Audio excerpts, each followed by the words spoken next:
Africa, Rabindranath ঠাকুর।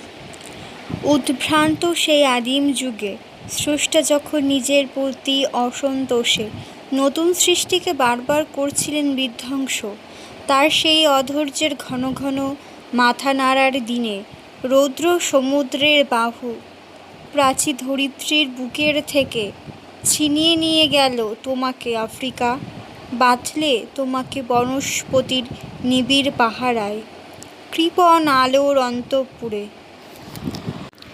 সেখানে নিভৃত অবকাশে তুমি সংগ্রহ করেছিলে দুর্গমের রহস্য, চিনেছিলে জল স্থল আকাশের দুর্বোধ সংকেত।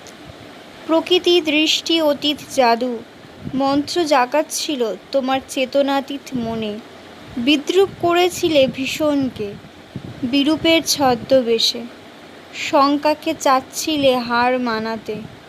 আপনাকে উগ্র করে বিভীষকার প্রচণ্ড মহিমায় তাণ্ডবে দুন্দুভিনী নাদে। হাই ছায়াবৃতা কালো ঘোমটার নিচে অপরিচিত ছিল তোমার মানব রূপ। উপেক্ষার আবিল দৃষ্টিতে এলো ওরা লোহার হাতকড়ি নিয়ে, নখ যাদের তীক্ষ্ণ তোমার নেকড়ের চেয়ে। এলো মানুষ ধরার দল, গর্বে যারা অন্ধ তোমার সূর্যহারা অরণ্যের চেয়ে। সভ্যের বড় বড় লোভ নগ্ন করল আপন নির্লজ্জ অমানুষতা।